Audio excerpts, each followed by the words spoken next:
YouTube channel medical and nurses सब। तो यहाँ पर अभी जो हाल फिलहाल में नई वैकेंसी निकल के आई हैं वो आई हैं उत्तराखंड चिकित्सा सेवा चयन बोर्ड में। इसके पहले भी यहाँ पे कई बार एग्ज़ाम हुए हैं। अब इस बार यहाँ पर है जो नर्सिंग के लिए वैकेंसी निकली, नर्सिंग ऑफिसर के लिए वैकेंसी निकली है। नोटिफिकेशन 3 जून को अपडेट हो गया था, बट यहाँ पर आपके फॉर्म फिलअप होना अभी स्टार्ट नहीं हुए हैं, जिसमें डिप्लोमा धारक लाइक जीएनएम और डिग्री धारक लाइक बीएससी और पोस्ट बेसिक बीएससी वाले यहाँ पे अप्लाई कर सकते हैं। टोटल यदि हम पोस्ट की बात करते हैं तो यहाँ पर 196 वैकेंसी 196 पोस्ट हैं। सबसे अच्छी चीज़ यहाँ के एग्ज़ाम की ये होती है, उत्तराखंड वाला जब भी एग्ज़ाम होता है, चाहे वो सीएचओ का रहा हो, नर्सिंग ऑफिसर का पेपर रहा हो, बहुत ही अच्छा पेपर आता है, नर्सिंग से रिलेटेड क्वेश्चंस ही आते हैं। तो यहाँ पर 3 जून को एडवर्टाइजमेंट यहाँ पे इन्होंने दिया था, नोटिफिकेशन अपडेट किया था। आपके 12 जून से फॉर्म फिलअप होना है। आज है 5 जून, तो 12 जून से आपके फॉर्म फिलअप होने हैं। अभी भी आपके पास टाइम है कि आप अपने डॉक्यूमेंट्स रेडी करवा सकते हैं।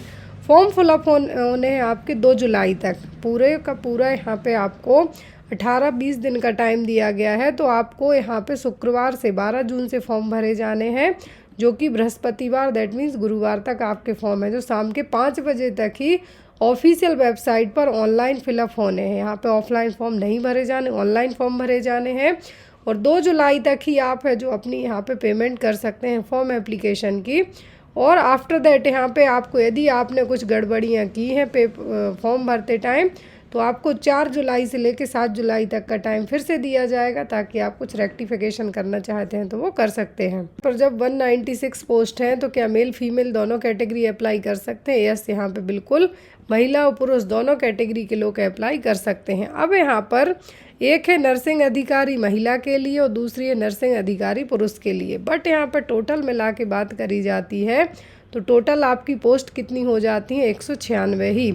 अब यहाँ पे सैलरी की बात करें तो सैलरी बहुत ही अच्छी मिलने वाली है, लाइक सेंट्रल गवर्नमेंट के टाइप आपको पेमेंट होने वाला है। 44,900 से 1,42,400 तक आपको है जो पेमेंट रहेगी। अब यहाँ पे जो लोग जीएनएम वाले अप्लाई करते हैं तो आप अप्लाई करते टाइम है जो यदि आप डिप्लोमा वो करते हैं तो पोस्ट कोड आप सिलेक्ट कीजिएगा 801। यदि आप डिग्री धारक महिला अधिकारी बनना चाहते हैं तो 802। वैसे ही सेम है जो मेल कैटेगरी में भी है। तो टोटल इस तरीके से यहाँ पे पोस्ट है आपकी। तो यदि हम बात करें डिप्लोमा धारक के लिए पोस्ट की, तो डिप्लोमा धारक की हो गई यहाँ पे 126 महिलाओं में। और यदि डिग्री धारक की बात करें तो ओनली 31 है। फिर हम बात करें डिप्लोमा धारक मेल कैटेगरी में तो 31 है, और डिग्री धारक में टोटल 8 है। मतलब यहाँ पे महिला कैटेगरी से जीएनएम वालों के लिए बहुत ही ज़्यादा पोस्ट है। तो अब जो लोग अप्लाई करना चाहते हैं अप्लाई ज़रूर कीजिएगा। तो यहाँ पे देखिए इन्होंने देन अगेन इन वैकेंसी को डिवाइड करके बताया है कि जो पोस्ट कोड ए है, मतलब जीएनएम वालों के लिए, डिप्लोमा वालों के लिए है यहाँ पर। तो डिप्लोमा वालों के लिए क्योंकि सबसे ज़्यादा पोस्ट है, 126 ए हो गई फीमेल के लिए और 31 ए हो गई, तो 196 में से इतनी ज़्यादा है जो किसके लिए है? मेल कैटेगरी के लिए है, सॉरी फीमेल कैटेगरी के लिए है। फिर यहाँ पर देखिए इन्होंने अगेन इनको रीडिवाइड करके बताया है। तो यहाँ पर चारों कैटेगरी को like female GNM, female post basic और बीएससी नर्सिंग वाले, इस तरीके से इन्होंने इनको डिवाइड करके बताया है। अब यहाँ पर सैलरी बता दी गई है, और यहाँ पे आपका ये भी इन्होंने कहा है कि आपको अंशदायी पेंशन युक्त है जो आपकी जॉब रहेगी, मतलब आफ्टर दैट है जो आपको हो सकता है बेसिक पेंशन भी मिले। 44,900 से 1,42,400 आपकी सैलरी रहेगी। अब क्वालिफ़िकेशन की बात करते हैं हम, तो यहाँ पर आपके पास क्या क्या हो? बीएससी नर्सिंग हो, बीएससी ऑनर्स नर्सिंग हो, तब आप यहाँ पे अप्लाई कर सकते हैं। दूसरा, आपके पास पोस्ट बेसिक बीएससी नर्सिंग हो तो वो लोग भी यहाँ पे अप्लाई कर सकते हैं। क्लियर? तो इन्होंने ये चीज़ साफ साफ कही है कि बीएससी नर्सिंग हो या फिर आपके पास पोस्ट बेसिक बीएससी नर्सिंग हो तो यहाँ पे आप अप्लाई कर सकते हैं, या आपके पास जीएनएम हो या आपने मनोरोग विज्ञान का डिप्लोमा किया हो, वो लोग भी यहाँ पे अप्लाई कर सकते हैं। क्लियर है? तो GNM, BSc, post basic BSc nursing apply कर सकते हैं। और आपके पास आईएनसी का, इंडियन नर्सिंग काउंसिल का, भारतीय नर्सिंग तथा धात्री परिषद से बीएससी नर्सिंग में या जीएनएम में आपके पास रजिस्ट्रेशन हो। लेकिन यहाँ पे आप अप्लाई तो कर सकते हैं, कहाँ से? यदि आपके पास आईएनसी का रजिस्ट्रेशन हो किसी भी स्टेट से, बट ड्यूरिंग द, इन्होंने देखिए साफ साफ कहा है कि आपके पास उत्तराखंड नर्सिंग तथा धात्री परिषद में ऑनलाइन आवेदन पत्र भरने की अंतिम तिथि तक। मतलब यदि आप दूसरे स्टेट से बिलोंग करते हैं और यदि आप यहाँ पे अप्लाई करते हैं, आपके पास अदर स्टेट का रजिस्ट्रेशन है, तो आपका रजिस्ट्रेशन है जो यहाँ पे इन्होंने जो 2 जुलाई लास्ट डेट दी है, जब तक उत्तराखंड नर्सिंग काउंसिल के रजिस्ट्रेशन में आपको कन्वर्ट करवा लेना है। यदि आपका लास्ट डेट तक रजिस्ट्रेशन कन्वर्जन नहीं हो पाता है उत्तराखंड नर्सिंग काउंसिल में, तो आपका फॉर्म है जो रिजेक्ट हो जाएगा। एज लिमिट है यहाँ पे 21 वर्ष से लेके 42 वर्ष तक, मतलब मिनिमम 21 और मैक्सिमम 42 वर्ष तक। पर अलग अलग कैटेगरी के लिए देखिए एज रिलैक्सेशन भी दिया गया है। तो एज़ पर दैट जब भी आप फॉर्म फिलअप करेंगे यहाँ पर, तो यहाँ पे आपको एक बार पूरा नोटिफिकेशन है जो रीड आउट कर लेना है। जब 12 जून से आप फॉर्म भरेंगे तो एक बार नोटिफिकेशन है जो ज़रूर पढ़ लें। यहाँ पे मैं बात करूँ कि आपका सिलेक्शन किस बेस पे होने वाला है। सिलेक्शन होना है आपका पूरा का पूरा रिटर्न बेस्ड पर, मतलब आपका यहाँ पे रिटर्न एग्ज़ाम होना है। रिटर्न एग्ज़ाम का मतलब 2 पार्ट में आपका पेपर होगा। 200 नंबर का पेपर होगा जिसमें 2 क्वेश्चन पेपर होंगे। एक पार्ट होगा 100 नंबर का जो आपकी नर्सिंग से रिलेटेड होगा, और दूसरा होगा प्रश्न पत्र 100 नंबर का जिसमें आपकी हिंदी, सामान्य ज्ञान, सामान्य अध्ययन के क्वेश्चन आपको आएंगे। नेगेटिव मार्किंग भी यहाँ पे होगी, 1/4 है जो इन्होंने कहा है कि नेगेटिव मार्किंग भी रहेगी।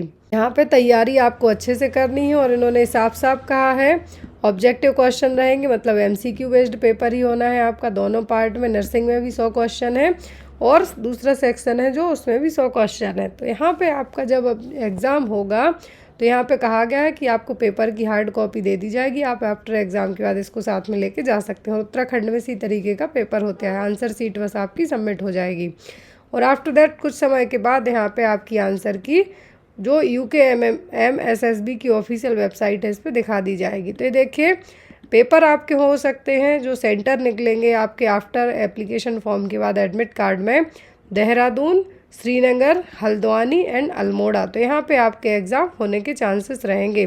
बात करें कि किसको कितने मार्क्स लाना है लिखित परीक्षा में आगे नेक्स्ट प्रोसेस के लिए, तो 45% अनरिजर्व्ड कैटेगरी के लिए, OBC के लिए और EWS के लिए, और SC ST वालों को 35% अंक लेके आना है पासिंग मार्क्स। इससे ज़्यादा आते जाएंगे तो यहाँ पर एज़ पर मेरिट के हिसाब से ही रहेगा।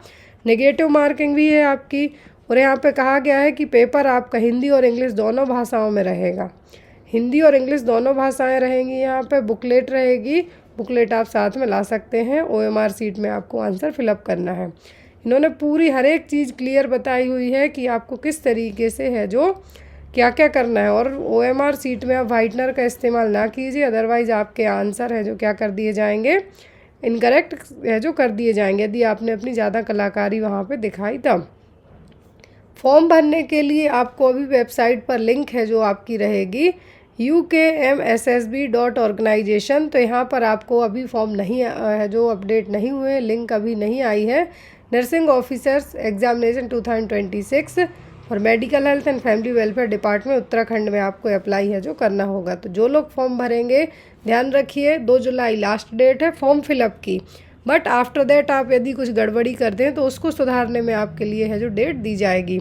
अब हम बात करें सिलेबस की कि आपको किस तरीके से क्या क्या पढ़ना है। और यहाँ पे रही फ़ीस 300 रुपये है जो आपकी मैक्सिमम यहाँ पे अनारक्षित कैटेगरी के लिए फ़ीस है, बाकी के लिए और ही कम कैटेगरी है जो फ़ीस यहाँ पे दी गई है, जो कि बहुत अच्छी चीज़ है। अलग अलग स्टेट वाइज यहाँ पे हम बात करें तो फ़ीस लेके ही बच्चों से इतना पैसा वसूल लिया जाता है कि। अब यहाँ पे देखते हैं हम सिलेबस। तो अब मैंने आपको कहा कि GNM वालों की पोस्ट यहाँ पे ज़्यादा है। तो जब आप फॉर्म फिलअप करेंगे तो आपको मार्क ज़रूर करना कि आप GNM से हैं या BSc नर्सिंग से हैं। तो GNM वालों को सिलेबस है नर्सिंग फाउंडेशन में से 10 नंबर आएंगे, मेडिकल सर्जिकल में से 15 नंबर, साइकोलॉजी में से 10, न्यूट्रिशन और डाइटिक्स में से 15, मैटरनल हेल्थ नर्सिंग से 10, चाइल्ड हेल्थ नर्सिंग से 15, कम्युनिटी हेल्थ नर्सिंग से 15 और आपके 10 रहेंगे मेंटल हेल्थ नर्सिंग से। देखिए यहाँ पे आपको साइकेट्रिक भी पढ़ना है, कम्युनिटी भी पढ़ना है, पीडियाट्रिक भी पढ़ना है, OBG भी पढ़ना है, न्यूट्रिशन पढ़ना है, MSN पढ़ना है, फंडामेंटल भी पढ़ना है। तो ये GNM वालों के लिए है, GNM का है। अब हम बात करें डिग्री धारकों के लिए तो 15 क्वेश्चन आपके नर्सिंग फाउंडेशन से रहेंगे, नर्सिंग एजुकेशन से 10 क्योंकि GNM में IC नहीं पढ़ाया जाता है, नर्सिंग एडमिनिस्ट्रेशन से भी 10 रहेंगे। फिर आपका रिसर्च स्टैटिक्स से 10 हो जाएंगे, MSN से 10 हैं, न्यूट्रिशन से 5 हैं, मेंटल हेल्थ नर्सिंग से 10 हैं, चाइल्ड हेल्थ नर्सिंग से 10, कम्युनिटी और OBG से 10 हैं। तो इस तरीके से टोटल आपके जो 100 क्वेश्चन आएंगे वो हमारी नर्सिंग के रहेंगे।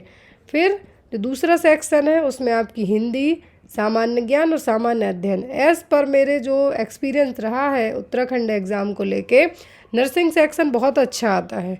बाकी हिंदी और ये जो अदर पार्ट हैं तो यहाँ पर उत्तराखंड का जो 40 नंबर का तो यहाँ पे आना है, जिसमें आपको 20 नंबर की हिंदी है, 20 नंबर की हिंदी है जो कि इजी आती है। लेकिन जो उत्तराखंड के बारे में आपको सभी चीज़ें पढ़ लेनी, भौगोलिक परिचय, हिस्ट्री क्या रही, वहाँ की इकोनॉमी क्या है, वहाँ की लोकप्रिय जगह क्या है, वहाँ के गायक कौन है, वो सब चीज़ें आपको आएंगी। फिर देश विदेश से भी रहेगा, नेशनल इंटरनेशनल न्यूज़ भी रहेंगी, आपको सामान्य विज्ञान रहेगा। फिर सामान्य अध्ययन में आपको लाइक रीजनिंग के क्वेश्चन भी आ सकते हैं, ब्लड रिलेशन के भी आ सकते हैं, सीरीज़ भी आ सकती हैं। तो जो 100 + 100 दोनों को मिला के ही आपकी परसेंटेज डिसाइड होगी कि कितने मार्क्स आपके आए हैं। तो एज़ पर सिलेबस आपकी तैयारी करवा दी जाएगी, स्पेशली नर्सिंग सेक्शन की, और इसमें भी आपको बता दिया जाएगा कि क्या क्या पढ़ना है। बट अभी आपकी एग्ज़ाम डेट इन्होंने डिसाइड करके नहीं बताई है कि आपका एग्ज़ाम है जो कब होगा। तो यहाँ पे फॉर्म फिलअप कीजिए, कोई भी आपके डाउट रह जाते हैं तो आप लोग बेझिझक होकर पूछ सकते हैं।